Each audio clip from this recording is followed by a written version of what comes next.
Okay, so come with me to Cape Coast, Ghana. It's about 6 hours from East Legon, University of Ghana. We came here to see Elmina Dungeon, a trading port. So they call it Elmina Castle, but we know these were not places of luxury for us at all.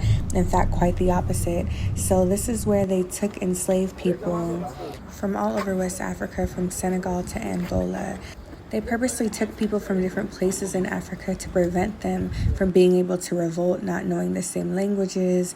And also they made our ancestors walk in shackles and chains from where they were taken from to these trading ports, where they waited anywhere from 2 weeks to 3 months in horrible living conditions, where they died most of the time and didn't even make it onto the ship. So where we're inside right now is an actual church where they worshipped, ironically. How can you praise a god or worship when you're doing such horrible things to a race of people?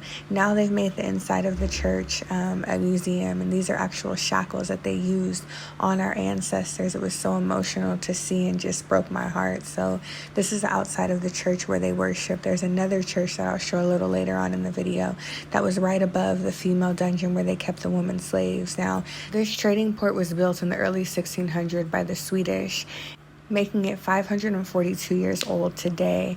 Now, originally, these posts were built to trade goods, and then, of course, it became people they were trading. I also thought the first people to enslave us were Europeans. Turns out it was the Portuguese. I'll get back to that. So this is the male slave dungeon, and that room is where they branded the male slaves. Sick.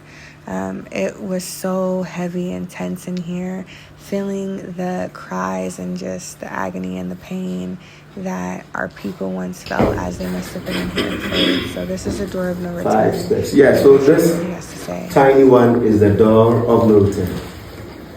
Human beings like us were forced to this, so them crying. The sea, as I told you, the sea was very close. Today it has receded, so there was a ladder down. Small canoes took them back from this side to the big ships, off to America or Caribbean for plantations.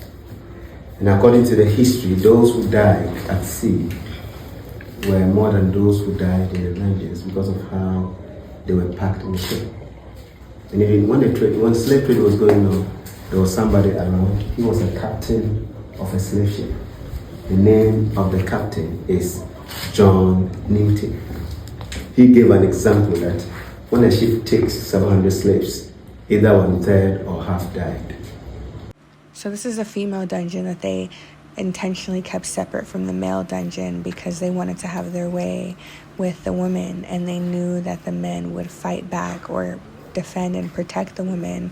So they kept them separate to be able to sexually abuse them whenever they wanted to. And it breaks my heart because I can't even imagine just women in here crying, scared, screaming, torn apart from their families, not having a proper place to use the bathroom. So feces everywhere, women menstruating at different times of the month, and not having proper access to food, so dying of starvation. And what makes it worse is these wells right here carried rainwater, and they would take women and clean them, whatever one that they wanted, and have them go up the stairs through this entrance to the room to basically allow the men to essay them. And that ball is where they would tie it to the woman if she refused to basically be intimate with these men, and have her on display to make an example of her and instill fear in the other woman. So this is the view from the top of the trading port, where I guess all of the Europeans or Portuguese, whoever it was at the time, could see. So this is one of the churches that I was telling you about above the female dungeon.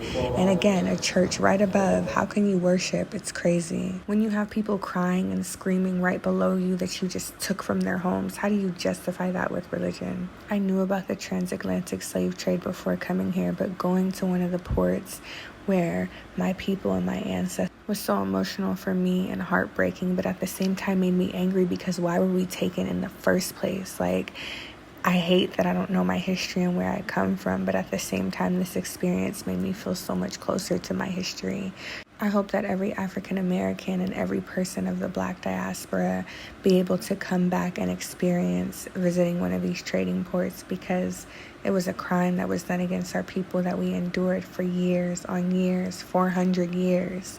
And to be a product of this injustice on my people, but to still be thriving, shows our resilience and speaks volumes. They tried to break us, but they couldn't. we're far too strong.